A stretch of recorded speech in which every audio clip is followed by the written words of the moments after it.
Shh. Welcome back to Crowd Control, where we talk about all the things that are going on in crowdfunding. Yeah. Or that went on in crowdfunding. Yep. Or that are about to go on in crowdfunding. Things that we love about crowdfunding, things that we hate about crowdfunding, things that we're even maybe lukewarm about crowdfunding. Well, I can't wait till we get to the episode where we talk about the hate part. Well, hey, spoiler alert, we're going to talk a little bit about that today.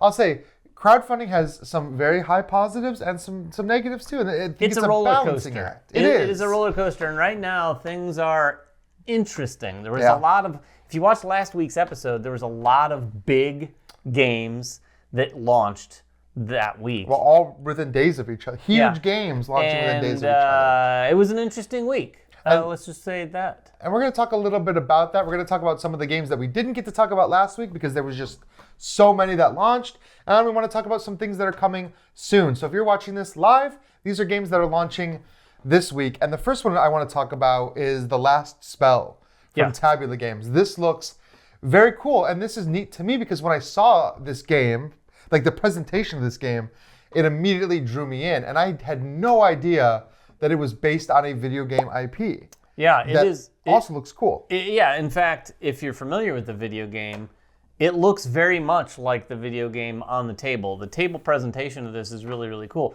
And what the game is, both the video game and the board game, it kind of mixes tactical combat with tower defense. Yeah. It looked like it's kind of like a little village that you're protecting, sort of protecting and upgrading and building up fences and walls and things around this village, but there's all these creatures of all sorts coming in. But at least on the video game, the combat looks very, I don't want to say Final Fantasy Tactics because it doesn't look exactly like that, but something like feel? Vandal Hearts, those old, isometric tactical games. Yeah, the square-based grid, and it has all of that. It's cool. It's kind of broken down into these phases. The day phase where you're doing all your upgrades, and the night phase where the enemies come, and the enemies are all represented by these cool-looking miniatures. In fact, so are the heroes, and you're going to be able to kind of build up your village with unique buildings, get unique upgrades, unique weapons, and all this kind of stuff that you'd expect from a game like this. But it does actually have a campaign mode as well. You can choose to play a scenario. You can play through an entire campaign, all with the kind of the point of casting the last spell, the spell that's going to wipe out all of the enemies forever if you can survive long enough. Yeah, so that's cool. It looks really cool. I like the way the miniatures look. The art style is really cool. In fact, the creatures and characters are very reminiscent of things like the creatures in, say, Darkest Dungeon. Oh, sure. Yeah. At least the board game version of that. I'd be interested to see who did the minis for this because they do. I mean, the minis look very cool. And for a lot of people, that is the draw. Not just the minis, but if you see this board and there's the table presence set up, it's very impressive. I mean, I didn't see it on an actual table, but from the look of it, it looks like it would fill up a pretty good-sized table. For sure. Yeah. And of course, I didn't even think about it. That's another video game adaptation launching in the same month. So a week apart, but still the same time running. We've got even more kind of semi-video game adaptations to talk about. That's true, we do. So that was Last Spell, which is launching this week. The other one that I want to talk about launching this week is Carson City Big Box. Have you heard of Carson City? You personally? Sure. Okay. Yeah, I've heard of Carson City. I may have even played it once upon a time, but I honestly, if I have, I played it once a long time, and not the big box. Well, yeah, the Big Box came out years ago and was wildly popular. This is a game by, I think, Xavier Georges. I think that's how you... That's close. Close pronunciation, I think that's about right. And this is considered one of his best games. This is like a Western game. You're placing workers on all these worker spots to kind of build out the town of Carson City. And there's just so much that goes into it. It is a very fun, satisfying Euro game. It has that Western feel. You know, you can take the cowboy route and get all the guns and start shooting up other players' workers to mess with them, or you could go the real estate mogul. Like, there's so many different paths to that game. It really feels like an immersive, sandboxy style Western game. And did you play, because I understand the big box includes at least one, if not more, like I think a couple of expansions. Well, the original big box contained all of the expansions that were ever released for the game. And now the new big box, the Reprint, is coming with new expansions that were added on as well. Plus now a solo mode too is being added into it in this new big box. Of course. That is the trend. You gotta have a solo mode. And for a game like this, it's probably pretty easy to do. But yeah, there are a ton of modules added in, a ton of content. And I've played the big box version. I mean, it's got upgraded components. Just like, this is one of those examples of what you want in a big box. Like whenever a game comes out with a big box and it doesn't have a lot of content, it's like, it's just literally the big box. Well, I've seen that. This one has, yeah, for sure. This one is not that. It has a lot of game content in there. Yeah, and this is considered a classic for a reason. It was going for a very high price for a while. It was very hard to find. So, launching this week, I expect this one is going to do very well because people have been clamoring. You said that for a couple weeks on some. That's true. Kickstarter, crowdfunding is a rough territory right now. We're going to talk about that today. Actually, let's talk about a couple that are running. Okay, sure. Well, you had mentioned one that very much feels like a video game. Yeah, Leviathan Wilds. Leviathan Wilds. This game has a really cool look about it, and I bring up video games because it looks very much like an interpretation of Shadow of the Colossus. There's these giant Leviathans. This is a cooperative game where you have these booklets that you flip open, and there's this giant picture of a Leviathan with like sort of these different sectors that you're kind of climbing up, and the Leviathan on any given round is going to sort of like signal where it's going to activate. Yeah. But then you have the rest of the round to try to react to that, either stop it, get away from it, all sorts of things. But I'm very interested in this. The artwork is also very, for me anyway, it's right up my alley. It's got that really cool yet cartoony vibe to it. Yeah.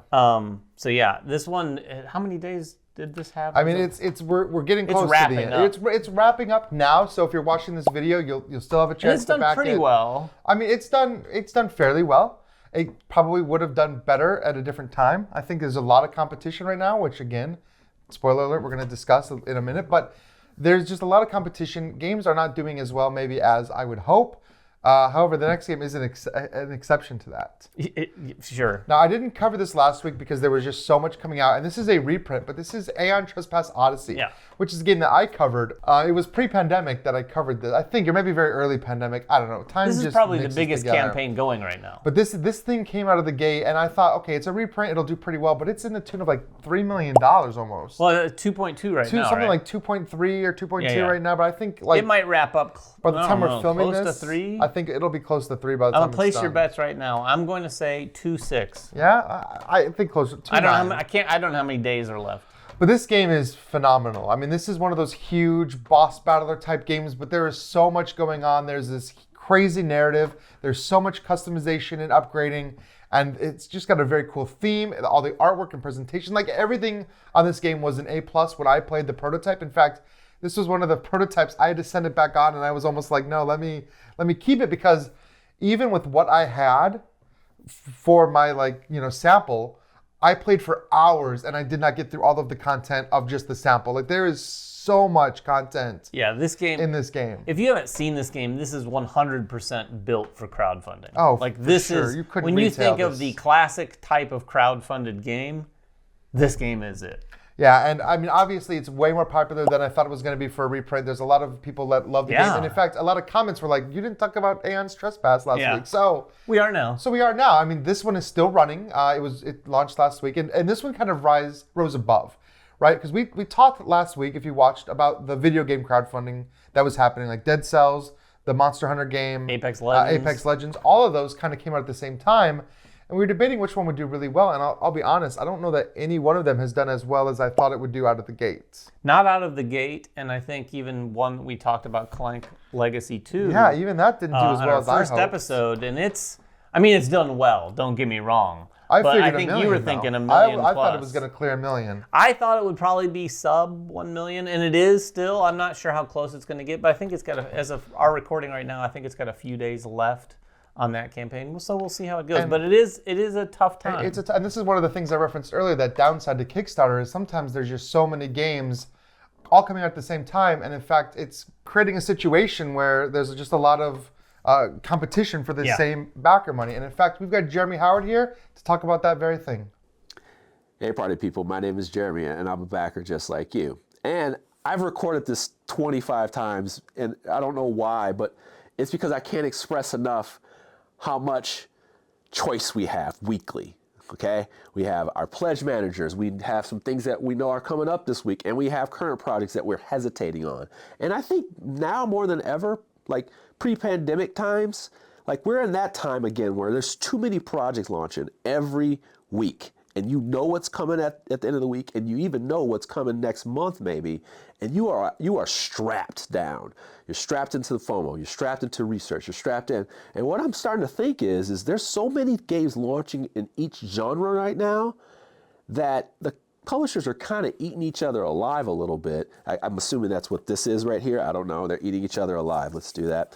But anyway, they're eating each other alive. And what's happening is their full dreams are not being realized, and we're not getting the same value anymore. And I worry about that. I want value for my $150 that I paid for Bling. I want all the ideas you had in that thing. And I feel like maybe they're getting further apart, and I'm worried about that. I'm really, really worried about that. I want all of it so that we both get the value that we want. But man, the way publishers are eating each other up with these launch dates, and I totally understand you got to make your money. But man, we backers are hurting bad. And I just sit back and watch and go, what do I do with my next $100 or $50 or $60 or even for wallet games? I don't know what to do weekly. What about you? Let me know in the comments below how you feel. Take care.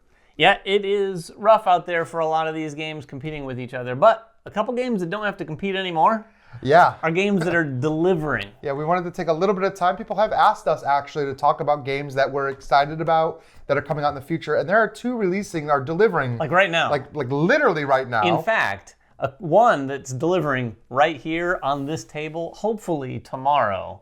But we'll get to that in a second. Yeah, well, the first one, Thunder Road Vendetta from Restoration Games.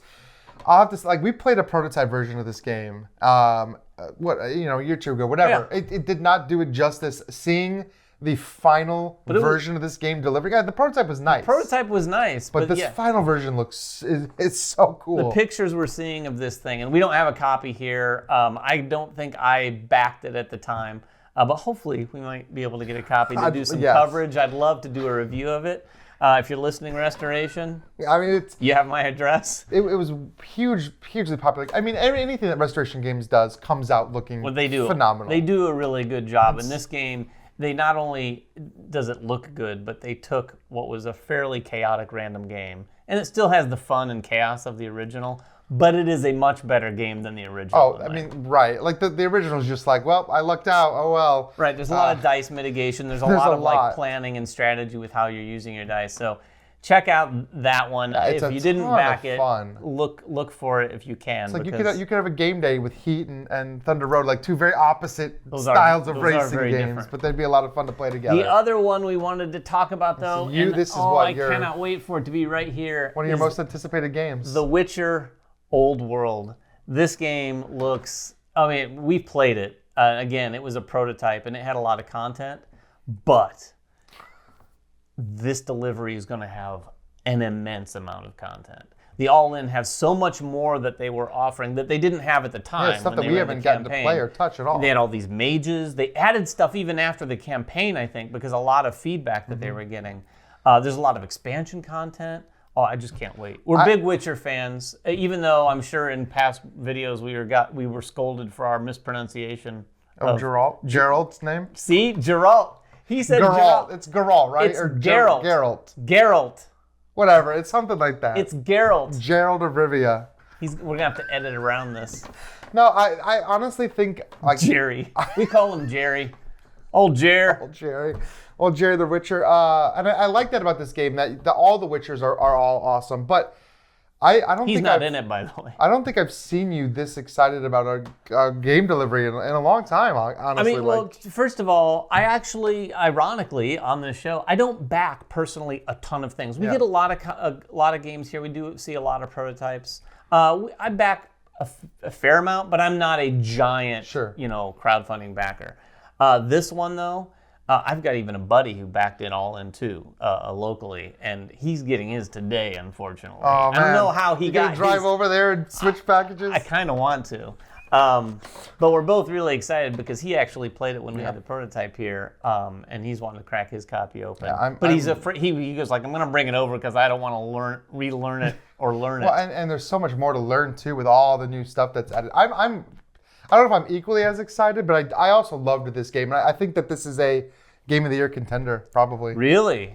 From what we played of the prototype and how much we enjoyed that experience, if the final version with all the all-in, if that elevates it even beyond that, I think it's definitely a game. I do think it's going to make a big splash, and it is just delivering as you're watching this. I'm sure you've probably either seen maybe some of your friends, maybe you yourself already got yours, because I think they've been posting pictures in their updates of like warehouses filled with these things ready to They had a lot of backers, and I think that this is going to be a case. So if you're sitting at home feeling a lot of FOMO right now, I almost feel like there's going to be so much FOMO that a reprint is inevitable. Oh, like for The Witcher? Yeah, I would think so.